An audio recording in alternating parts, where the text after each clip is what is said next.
जय श्री राम दोस्तों, हमारे चैनल मिस वैष्णव पर आपका हार्दिक स्वागत है। आज हम सुनेंगे दशा माता व्रत कथा। तो चलिए शुरू करते हैं। आप श्रद्धा और प्रेम के साथ कथा सुनिएगा। दशा माता व्रत की प्रमाणिक कथा के अनुसार प्राचीन समय में राजा नल और दमयंती रानी सुखपूर्वक राज्य करते थे। उनके 2 पुत्र थे। उनके राज्य में प्रजा सुखी व संपन्न थी। एक दिन की बात है, उस दिन होली दशा थी। रानी महल में टहल रही थी कि उसने झरोखे से बाहर देखा। बहुत सारी स्त्रियां पूजा इत्यादि करके अपने अपने घर जा रही थी। इतने में थोड़ी देर बाद ही एक ब्राह्मणी राजमहल में आई और रानी से कहा, दशा का डोरा ले लो। इतने में रानी की एक दासी बोली, हाँ रानी साहिबा, आज के दिन सभी सुहागन महिलाएं दशा माता की पूजन करती है एवं व्रत रखती है। इस डोरे की पूजा करके गले में बांधती है, जिससे घर में सुख समृद्धि आती है। अतः रानी ने ब्राह्मणी से डोरा ले लिया और विधि अनुसार पूजन करके गले में बांध लिया। कुछ दिनों बाद राजा नल ने दमयंती के गले में डोरा बंधा हुआ देखा। राजा ने पूछा, इतने सोने के गहने पहनने के बाद भी आपने यह सूत का डोरा क्यों पहना है? इससे पहले कि रानी कुछ कहती, राजा ने उनके गले में से वह डोरा निकालकर आग में फेंक दिया, जिससे कि वह डोरा जल गया। रानी ने तुरंत उस डोरे को निकाला और कच्चे दूध में डुबाकर जल्दी से अपने गले में धारण कर लिया और कहा, यह तो दशा माता का डोरा था, आपने उनका अपमान करके अच्छा नहीं किया। रात्रि में जब राजा सोए तो उनके स्वप्न में दशा माता जली हुई अवस्था में आए और बोली कि तूने मुझे अग्नि में फेंक कर मेरा बहुत निरादर किया है, अब तुझे इसका दंड भोगना ही पड़ेगा। बोल राजा, दशा आऊं या बेदशा आऊं? राजा ने बोला, ये दशा माता मुझे माफ कर दो, मुझसे गलती हो गई, आप दशा ही आओ। अब दशा माता बोली कि या तो 3 घड़ी की वर का जेल या फिर 12 वर्षों का कष्ट जेल। राजा सोचने लगा कि यदि मैंने 3 घड़ी की वर का जेल ली तो मेरे सारे राज्य की प्रजा कष्ट में आ जाएगी और इनका फिर क्या होगा। इसीलिए उसने दशा माता से बोला कि दशा माता मैं 12 वर्ष का कष्ट झेलने को तैयार हूँ। दशा माता तथास्तु कहकर अंतर्ध्यान हो गई। इतने में राजा की नींद जागी और उसने रानी को जगाया और बोला कि रानी, मुझे ऐसा स्वप्न आया है। तब रानी बोली कि राजा जी, ये तो होना ही था, आपने दशा माता का अपमान जो किया है। अब जैसे जैसे दिन बीतते गए वैसे ही कुछ दिनों में राजा के ठाट बाट, हाथी घोड़े, लाव लक्षण, धन धान्य, सुख शांति सब कुछ नष्ट होने लगे। अब तो भूखे मरने का समय तक आ गया। एक दिन राजा ने दमयंती से कहा, तुम दोनों बच्चों को लेकर अपने मायके चली जाओ। रानी ने कहा, मैं आपको छोड़कर नहीं जाऊंगी, जिस प्रकार आप रहेंगे उसी प्रकार मैं भी रह लूंगी। तब राजा ने कहा, अपने देश को छोड़कर दूसरे देश में चले, वहां जो भी कुछ काम मिलेगा वही काम कर लेंगे। इस प्रकार नल दमयंती अपने देश को छोड़कर चलती है।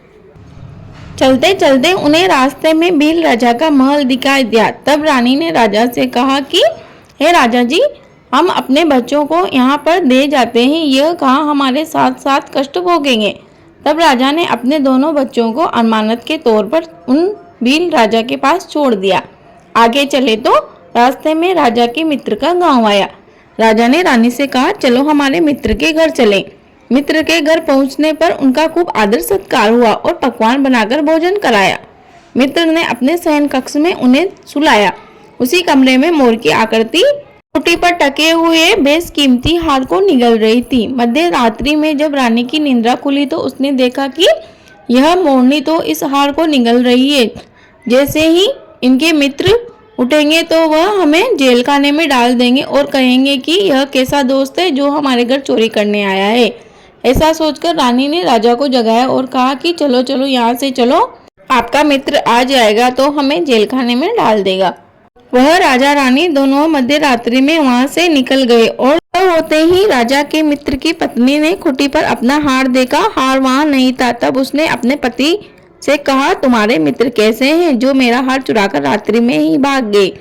मित्र ने अपनी पत्नी को समझाया, मेरा मित्र कदापि ऐसा नहीं कर सकता, धीरज रखो, कृपया उसे चोर मत कहो।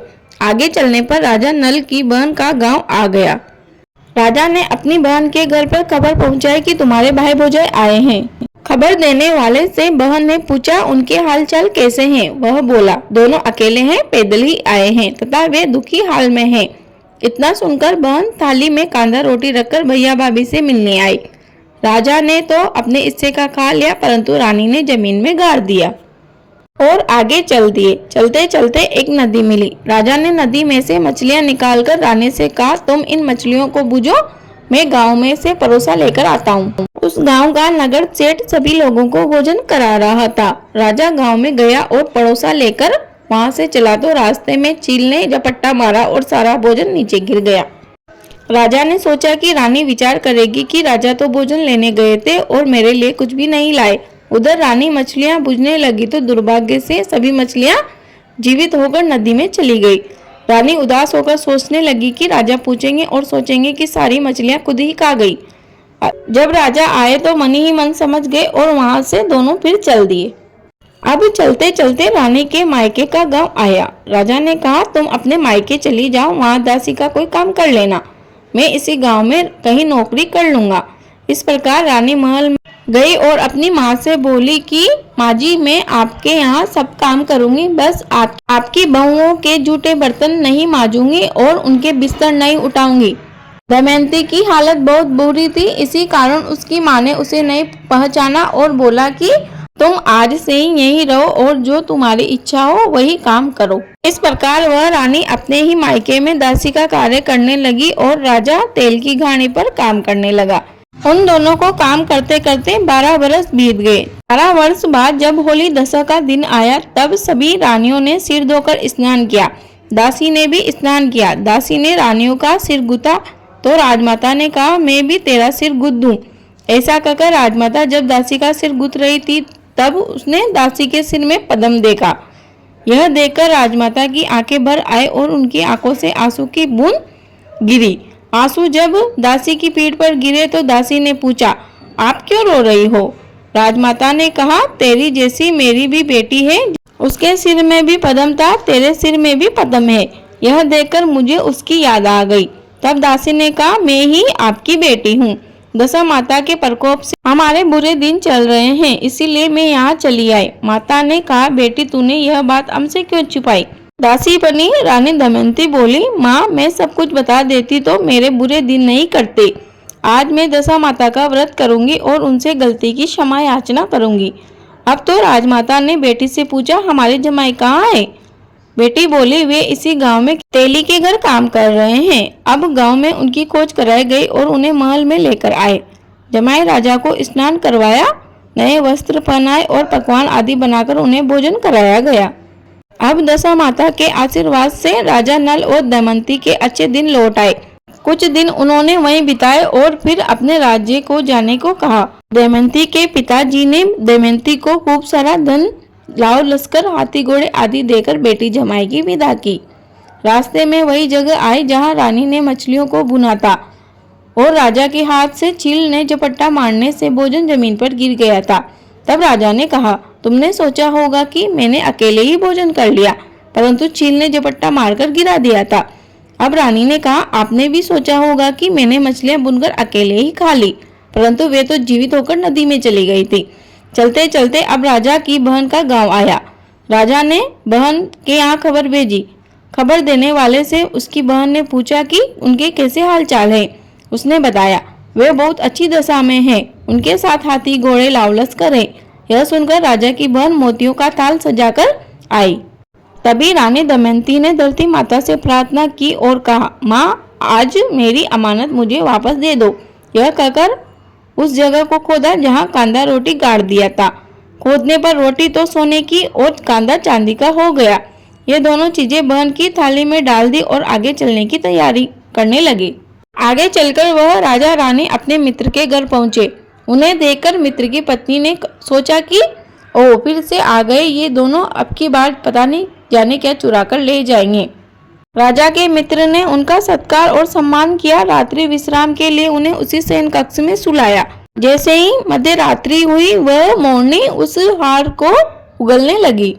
अचानक रानी दमयंती की निंद्रा खुली और उसने देखा कि यह मोरनी इस हार को वापस उगल रही है। उसने राजा को जगाया और राजा ने अपने मित्र और उसकी पत्नी को बुलाया और कहा, आपका हार इसने निगल लिया था। आपने सोचा होगा कि हार हमने चुराया है। दूसरे दिन प्रातःकाल नित्य कर्म से निपटकर वहां से चल दिए। अब वह अपने नगर के निकट पहुंचे और उन्होंने भील राजा के महल को देखा। रानी दमयंती बोली कि अब हमें हमारे पुत्रों को भी वापस ले लेना चाहिए। 12 वर्ष हो गए हैं, उन्हें देखे बिना मेरी तो आंखें तरस गई है। राजा रानी भी राजा के पास गया तो राजा ने पुत्र देने से मना कर दिया। तब गांव के लोग इकट्ठा हुए और उन्होंने कहा कि भील राजा की पत्नी और रानी दमयंती को सूर्य नारायण भगवान के सामने खड़ा कर दो और पुत्रों को भी खड़ा कर दो। इन दोनों में से जिसके भी यह पुत्र होंगे उसके आंचल से दूध की धार निकलकर इनके मुंह में चली जाएगी। तब रानी सोचने लगी कि हे राम, मुझे 12-12 वर्ष तो अपने पुत्रों को देखे हुए हो गया, कहाँ से मेरे आंचल से दूध आएगा। लेकिन भगवान की मेहर थी कि रानी के आंचल से दूध की धार निकली और सीधा पुत्रों के मुंह में गई। तब यह सिद्ध हो गया कि पुत्र राजा के हैं। राजा अपने दोनों पुत्रों को लेकर अपनी राजधानी के निकट पहुंचे तो नगरवासियों ने लाव लश्कर के साथ उन्हें आते हुए देखा। सभी ने बहुत प्रसन्न होकर उनका स्वागत किया और गाजे बाजे के साथ उन्हें महल पहुंचाया। राजा का पहले जैसा ठाट बाट हो गया। प्रेम से बोलिए दशा मैया की जय। दोस्तों, यह कथा यहीं समाप्त होती है।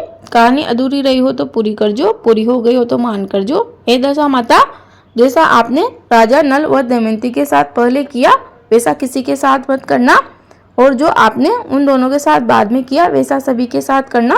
जो भी इस कथा को प्रेम से सुने आप उसकी सभी मनोकामनाएं पूर्ण करना। दोस्तों, मुझे उम्मीद है आपको यह वीडियो अवश्य यूजफुल लगी होगी। प्लीज़ वीडियो को लाइक करें, शेयर करें, कमेंट बॉक्स में जय श्री राम अवश्य लिखें। आपका दिन शुभ हो। धन्यवाद।